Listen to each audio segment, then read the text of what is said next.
Yeah, kind of having a bad hair day today. Kind of a bad hair day. I didn't, pillow hair we call it. I need a haircut. It's gonna be hot in New Zealand. Got to prepare for that.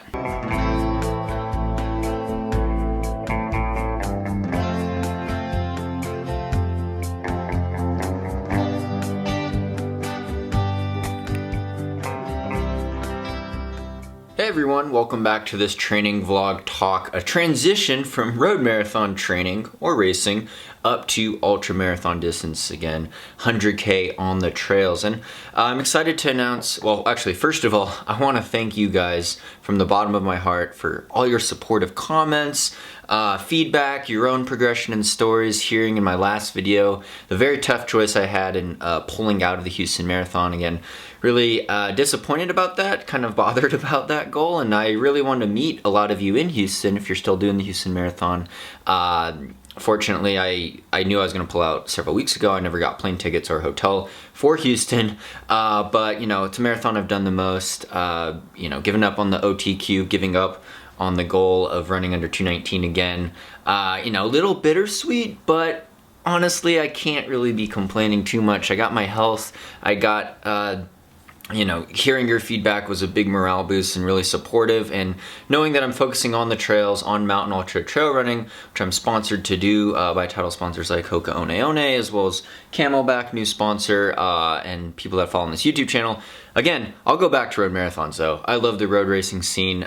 Still gonna do those again. The goal of being top 20 at New York, things like that. Maybe trying to qualify again in 2024 if the standard doesn't get any faster. Bringing my form back. We're gonna do a whole video on some of that progression. But we're gonna talk about the Tarawera Ultra Marathon, my next race, 4 weeks out in New Zealand. Super excited and honored to be able to go back there and meet hopefully some of you guys. I think you could still sign up on the website for at least some of the distances. They have a bunch of different events, and I've seen it grow over the years because I've been fortunate enough to do the Tarawera 100K race as part of the Ultra Trail World Tour. But way back in 2013, my first time going to Tarawera, New Zealand, or Rotorua, New Zealand for the Tarawera 100K world-class event.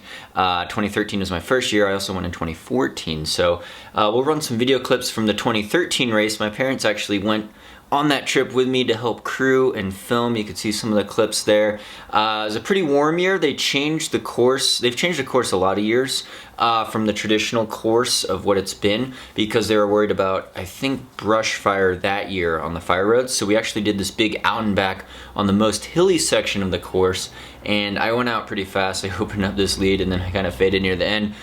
Timothy Allen Olsen, Western States, two-time Western States champion, he was fresh off a course record, 14 hours, 40 minutes something at Western States the previous summer, was starting to close on me, but I was lucky enough to hold him off that year.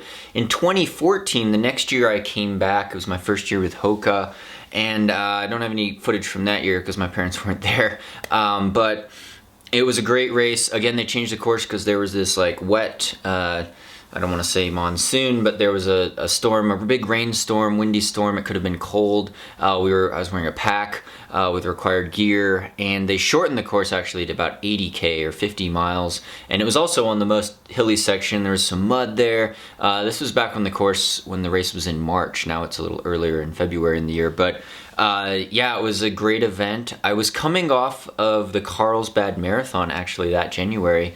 It was one of the first marathons I jumped back into after doing mountain ultra trail running. So we'll talk about that transition, what I'm doing now to prepare for the Tarawera 100K, as well as what I learned from that 2014 race, my last time at Tarawera. Like I said, doing road marathon training in the winter, I ran a 2:22 at Carlsbad.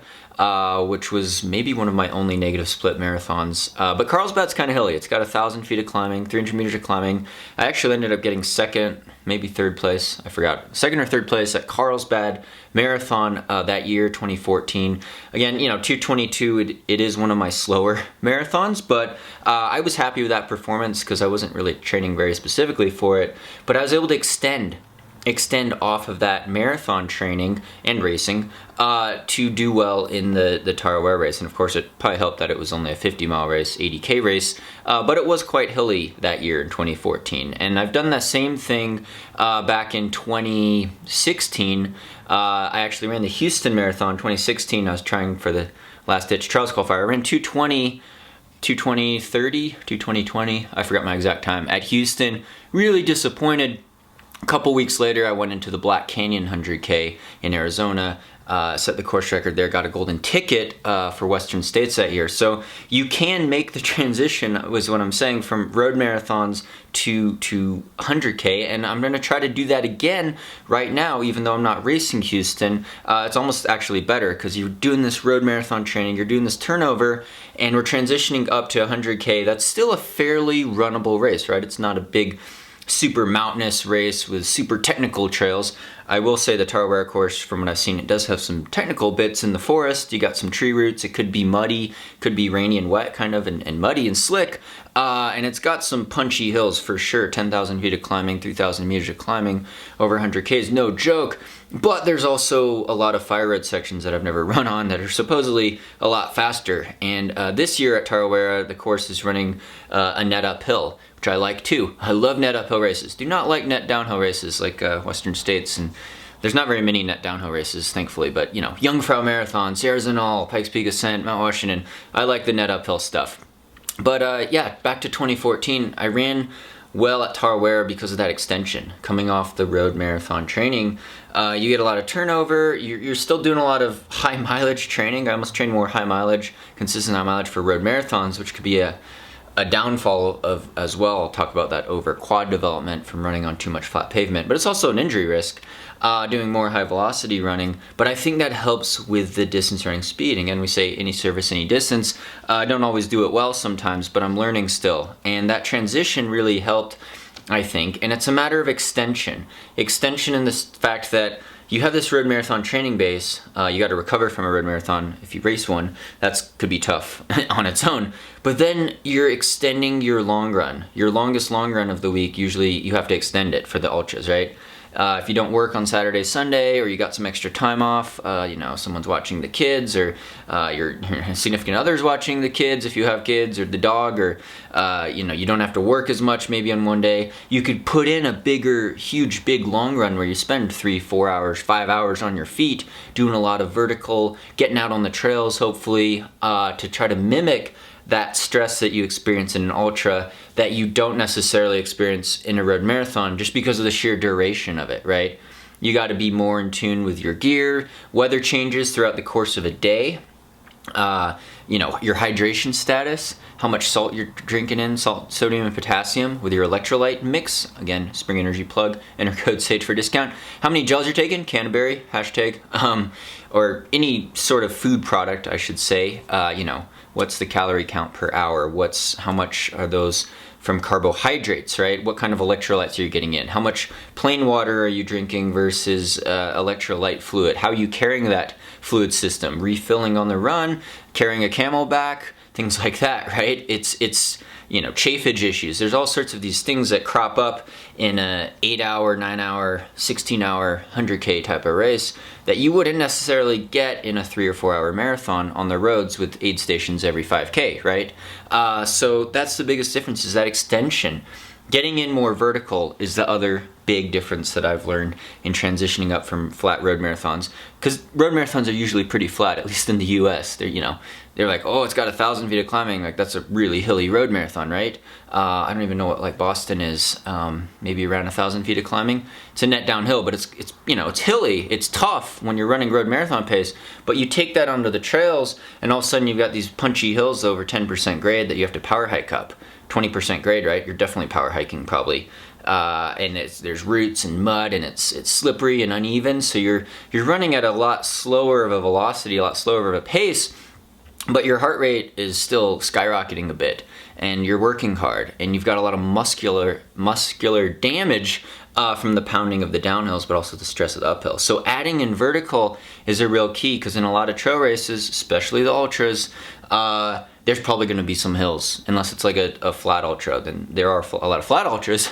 That's a different stress altogether. But if it's a hilly trail ultra, you look at the vertical profile. I'm looking at the Tarawera website because it's a new course for me this year, at least. I'm saying, oh, that's quite a bit of climbing. I know this section here, you know, there's tree roots. It's hilly. It's more technical. I know this section here, oh, it's supposed to be more buffed out fire roads, double track.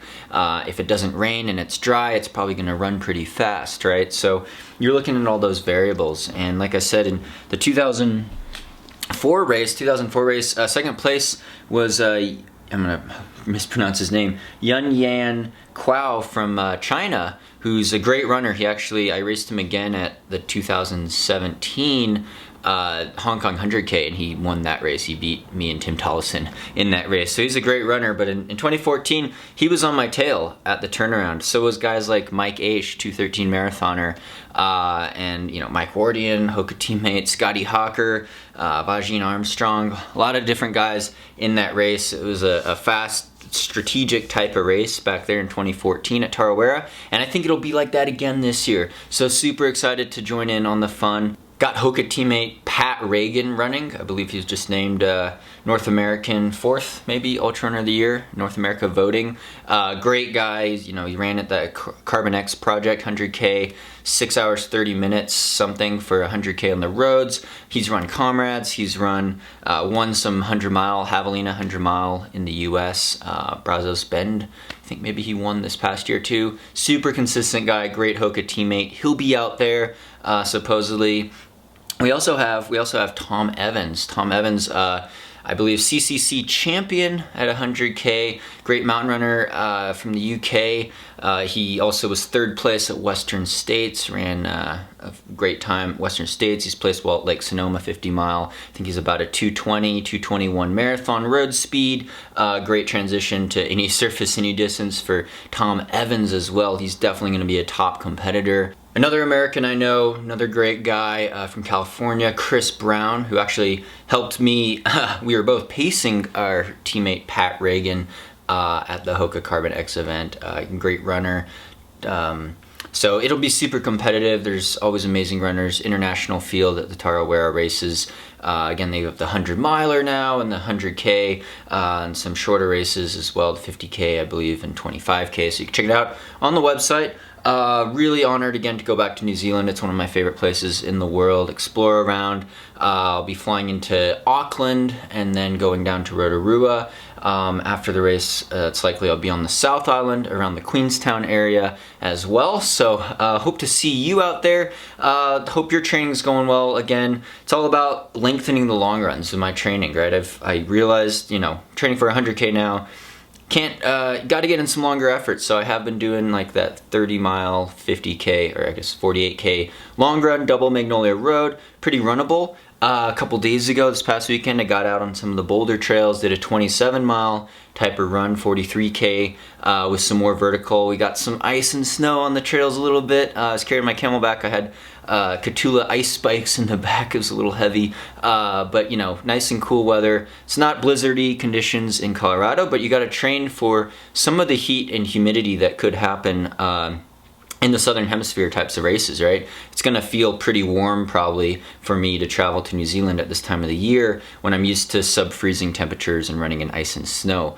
That being said, it could be a bit rainy, could be hot and humid, I don't know, but I'm gonna try to prepare for that, stay hydrated. Been training on the treadmill as well, getting in some more easy vertical, trying to work on that leg power, that glute power, ironing out my form, fixing my form, getting back into that trail power, that mountain climbing power that I had when I did well at Pikes Peak this summer and Ceresonol and even Xterra a couple months ago, and making that transition, any service, any distance. And before I leave you guys, thank you for your patience in watching this video. We'll do a merch plug, new business plug.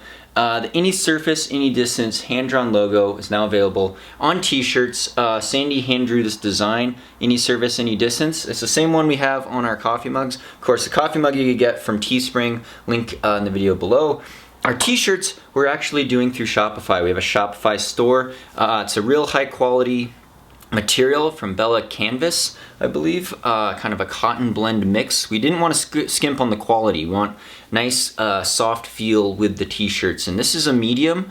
I'll show the picture there of me wearing the medium t-shirt. It's a unisex t-shirt. I wear a medium. I'm about 5'10", what's that, 178 centimeters, 1.78 meters tall, about 145 pounds, 65 kilograms in weight. So I wear a medium there.